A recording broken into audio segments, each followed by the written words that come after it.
This is how the magazine exercise will look like at the end. We use the layer.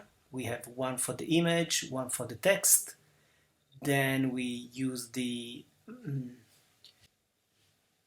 color library in Adobe CC. And then we use the paragraph style and no character style, not actually needed. But basically, what we have here is the complete thing. Maybe in the lower part should be done better, but now it doesn't matter. Let's go to Photoshop. We are in Photoshop. This is the file of the last week. We have on the channels. The right channel is called Alpha 1, is the one we did last week. And now I want to, the file has been saved as a Photoshop file with layer and alpha channel. I will go to InDesign. Now I am in InDesign. I'm ready to import the image, file place, go searching for the image. I need to have on option button and then show option button in the placing option. Then I can go to image and then I can choose for the alpha channel, alpha 1. Now I have the background of the image all gray. This means that it's transparent. Then I can click and drag the image in order to make appear the girl. Okay, now I need to play a little with this image in order to make it on the correct size. I want to place the lower part of the image on the bleed. And then in order to make the image larger, I use Shift and Command and dragging from the corner in order to maintain the proportion between the width and the height of the image. I don't want to distort the image. And yeah, let me play a little with this. I'm happy with this size. I will decide later maybe to change the proportion. Now it's good to me to save this file. And now I'm free to import the headings of the magazine. So again, Command and D to import the Illustrator file. I can leave a show import option on even if it's not actually needed now, but it's good to me to show you that InDesign, it's Illustrator, it's a multi-page software, so I can choose the page I want. Now I have just one, so I just need to press OK, click and drag, and the image will appear. I can adjust the position of the main head, and then I want to make the model taller because I want to have the hairs touching the title. First of all, I want to set the master head below the picture of the girl, so I need to stay away from that central circle, so I can click in any place, right click, set below. Also, I want to change the color of the master head, so I want to open this image in Photoshop in order to pick some of the color of the dress of the girl, and then I want to import this color into Illustrator. There is an interesting feature in InDesign. The feature is that when you have genuine Photoshop file or Illustrator file, you just need to right-click over the image you want to edit, and then you go to Edit Original or Edit With, and then you can select the software you want to work with. Now Photoshop opens. What I want to show you is that even if I am in Photoshop, whatever change I will apply in Photoshop, I will do just one. I will apply some color of a different layer just to show you the concept. Maybe this magenta color we can paint by brush.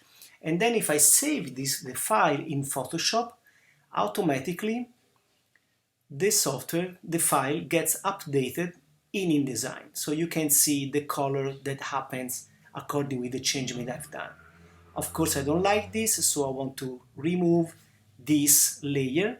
And then I want to start playing with the eyedropper. I want to click over some color. I want to pick the color. And then I want to save the color into my library. It says like save in the current library. So now it's here, it's gold number 1. You can see the library right here. And then I want to go pick some other color, maybe this one. Okay, I go a little faster so you can see. So here maybe I can change a little the nuance. You can also have the Pantone color if you want to merge your color to some Pantone library.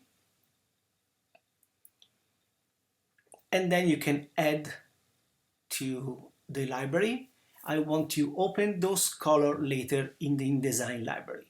So I just go ahead playing with the color like this.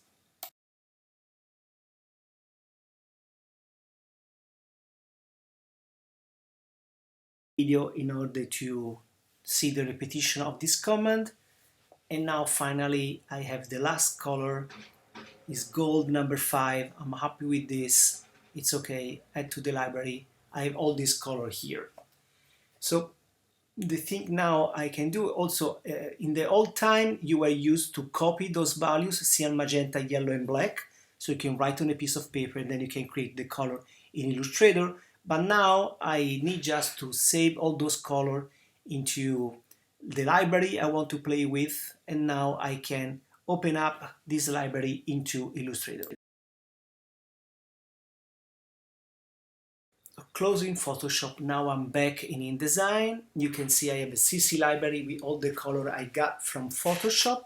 But now, before to use those color in InDesign, I want to change the color of the masthead of the magazine. So again, I'm going to right click here, modify, edit with, and then I'm going to open up Illustrator. I am in Illustrator now. I have the CC library again available. So here I want to do some experiments so I can copy and paste this image like this.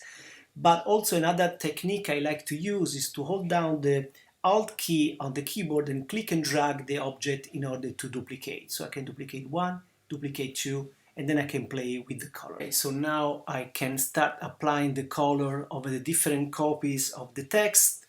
Maybe this is too brownish, this is too greenish. I can change a little, I can get the different option right here. Maybe I like to play with this one, but maybe I want to try if it's possible to make this color, okay, this is the right one, a little more warm. So maybe I want to add some extra, so I can go to Window, Swatches, and then I can create a new swatch, and then I can drag the slider of the magenta in order to have a little more warm color.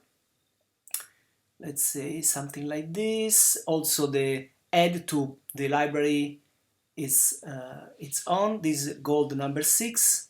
Make sure it's on the going to be added to the library. So I'm going to remove all the other instances of the file.